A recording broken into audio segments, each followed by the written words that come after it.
देखो यहाँ पर दबी हुई बात है इस आयत के बीच में।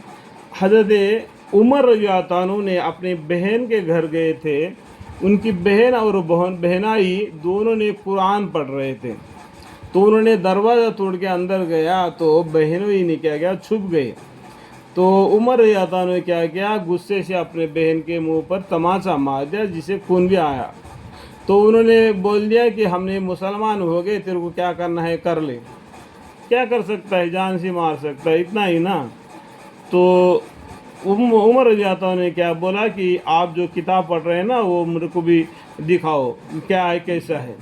तो उनके बहन ने क्या कि जब तक तुम गुस्ल करके वुज़ू करके नहीं आएगा तब तक मैं आपको कुरान को हाथ नहीं लगाने दूंगी। तो उस टाइम पर उमर रज़ियल्लाहु अन्हु ने गुस्ल किया, वुज़ू बना के आए। सबसे पहला उन्होंने सूरा ताहा पढ़ा। देखो मैं इंग्लिश में बता रहा हूँ, देखो ये देखो बिस्मिल्लाहिर्रहमानिर्रहीम सूरा ताहा, यहाँ से लेके इस आयत तक पढ़े। क्या क्या आयत तक, इन्ननी अनल्लाहु ला इलाहा इल्ला अना फअबुदनी वअक़िमिस सलात लिज़िक्री। अरबी कंट्री वालों को तो अरबी के मानी की ज़रूरत नहीं, हमको मानी की ज़रूरत है, ठीक है। यहाँ तक उनको पढ़े तो उनका जिस्म के अंदर में जितना कुफर था, इस्लाम के बारे में जो गुस्सा था, पैगम्बर के बारे में, साहबों के बारे में, इस्लाम के बारे में जितना नफ़रत था, सब टूट गया। और उन्होंने बोले अपने भाइयों से, बहन से कि मुझे हम पैगम्बर सल्लल्लाहु अलैहि वसल्लम के पास ले जाओ, मैं जाके ईमान लाऊंगा।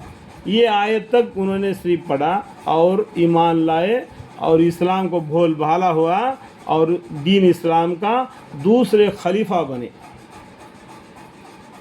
समझ में आया? ये दबी हुई बात है। आपको फ़ज़ाइल आमाल में साहबा को किस्से में आपको मिल जाएगा, तो पढ़ को इल्म हासिल कर लो, ठीक है। दूसरी बात ये सुनो कि बिलाशक क़यामत आने वाली है। मैं इसको तमाम खराइक से पोशीदा रखना चाहता हूँ ताकि हर शख्स को उसके किए का बदला मिल जावे। क़यामत के दिन फैसला हो जाएगा, सभी आदमी इकट्ठा हो जाएंगे, एक के ऊपर दूसरे पर जैसा जुल्म किया होगा उसी तरीके से एक दूसरे का बदला मिल जाएगा। नेकी का बदला नेकी, बुराई का बदला बुराई, तो उसका दिन फैसला हो जाएगा करके ठहरा दिया। इस उम्मत के लिए क़यामत तक का मौका दे दिया शैतान को। इससे पहले जितने भी उम्मतें गुजरे उसी पैगंबर के ज़माने में उन्हीं के सामने उनके ऊपर अज़ाब आ गया। जो नहीं माने थे वो हलाक हो गए, जो मुसलमान जो ईमान लाए थे उनसे बच गया, उससे आगे नस्ल बढ़ता रह गया। फिर दो लोग में फिर दोबारा इत्तफाक पैदा हो गया, फिर एक पैगंबर को भेज दिया। इस तरीके से अल्लाह ताला ने 1,24,000 या 1,80,000, अल्लाह ही बेहतर जानते हैं कि कितना पैगंबरों को भेज दिया। उन सब पैगंबरों के सामने उनके उम्मत हलाक हो गई। आज हमारे मोहम्मद मुस्तफ़ा सल्लल्लाहु अलैहि वसल्लम के उम्मत के लिए क़यामत तक के लिए अल्लाह ताला ने ढील दे के रखा है। क़यामत आएगी, उसके बाद में तमाम मुखलक़ात जमा किए जाएंगे और पोशीदा हालत को, ज़ाहिरी हालत को और छुपी हालत को भी सामने कर देंगे। नाम आमाल हिसाब किताब होगा, जज़ा और सज़ा होगा।